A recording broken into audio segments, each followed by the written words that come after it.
ምንም ቢከብድ እንኳን ምንም ተጨማሪ ጥረት ቢጠይቅም እንኳን ፍርሃት በልቤ ቢሰማኝም እንኳን ያለኝ አማራጭ አንድ ነው፣ መንቀል ብቻ ነው። ውብ ህይወት መኖር ይገባሻል። ውብ ህይወት መኖር ይገባሃል። በዓላማ በተስፋና ህይወትን ወዶ መኖር ይገባሻል፣ ይገባሃል። ጤና ይስጥልኝ። እንዴት ናችሁ? ሲሳይ ምህረት ነኝ። ዛሬ የምናየው ችግራችንን እንዴት እንፍታ የሚል ነው። ችግራችንን የመፍቻ ዝርዝር ጥበቦችን ሳይሆን የምንናገረው ስለ አንድ ጽንሰ ሐሳብ ነው ማነሳላችሁ። አንድን ዛፍ ቢቆርጡት 1000 ሆኖ ይለመልማል፣ እጥፍ 10 ሆኖ ሊወጣ ይችላል። ሲቆረጥ አይታችሁ ከሆነ ዛፍ ልክ ከስር ሲቆርጡት ቁጥር ጨምሮ ነው የሚበቅለው። ዛፉን የማንፈልገው ከሆነ የተሻለ የሚሆነው እንዳለ ከስር ጀምሮ ነቅሎ መጣል። ካልተጣለ ይለመልማል፣ ይበዛል እንደውም ማለት ነው። ስለዚህ በህይወት የሚገጥሙንን ፈተናዎች ሁለት አይነት አማራጭ አለ ማለት ነው። ለጊዜውም ቢሆን ዝም ብሎ እንደ ዛፍ እየቆረጡ መተው፣ አለያም ከስር ስለመንቀል ማሰብ ነው።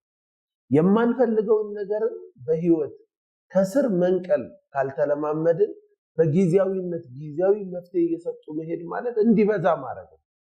አንድ የማንፈልገው ውጤት ካለ በህይወት የማንፈልገው ልማድ ካለ ዝም ብለን ጊዜያዊ መፍትሄ የምንሰጠው ከሆነ በጣም በሚያስገርም ሁኔታ ሌላ መጥፎ ልማድ ይዞ ይወጣል። እሱን ለመሸፈን ከሱ ለመሸሽ ስንል ያንን ነገር ላለማድረግ እውነታውን መጋፈጥ አቅቶን ወይም ደግሞ መፍትሄ መስጠት ባለብን ሁኔታ ሳንሰጥ እየሸፋፈንን ቆርጠን እንዳይታይ ብቻ እያደረግን ከተሆነው ይበዛል።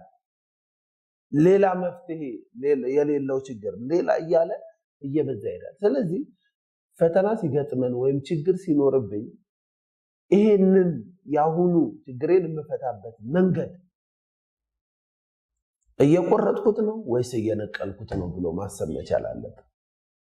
ችግሮቹን ከስራቸው ነቅሎ ለመጣል የሚያስብ ሰው በህይወቱ በጣም ብዙ ርቀት ይሄዳል ማለት ነው።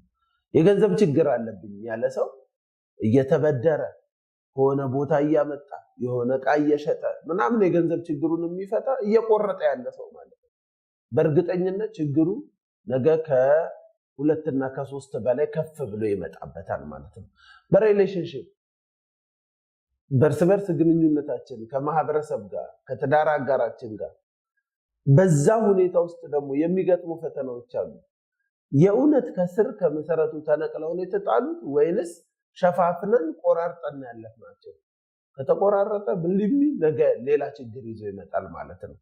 ስለዚህ እንደ ህይወት መርህ ፈተና በሚገጥመኝ ጊዜ ከስር ከመሰረቱ ነቅዬ ማለፍ የምችልበት ነገር ምንድነው ብሎ ችግሩን መለየት፣ ከዛ ዘለቄታዊ መፍትሄ ረጅም ርቀት ሊሄድ የሚችል ድጋሚ ያንን ፌስ የማናደርግበትን መፍትሄ ከባድ ቢሆንም እንኳን መርጦ እሱን ማድረግ ያስፈልጋል።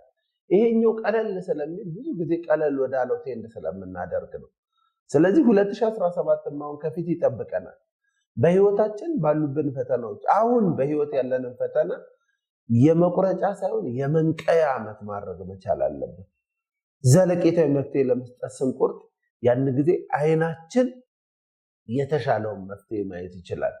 በልባችን ፍርሃት እንኳን ቢሰማን የተሻለው አማራጭ እሱ ነው። ነካ ነካ አድርጌ ከተውኩት የበለጠ ችግሩ መስፋፋቱ አይቀርም። ስለዚህ የማያዳግም መፍትሄ መውሰድ መቻል አለብን ማለት ነው። ስለዚህ የሚገጥሙንን ነገሮች ሁሉ ለመፍታት ውሳኔ ያስፈልጋል።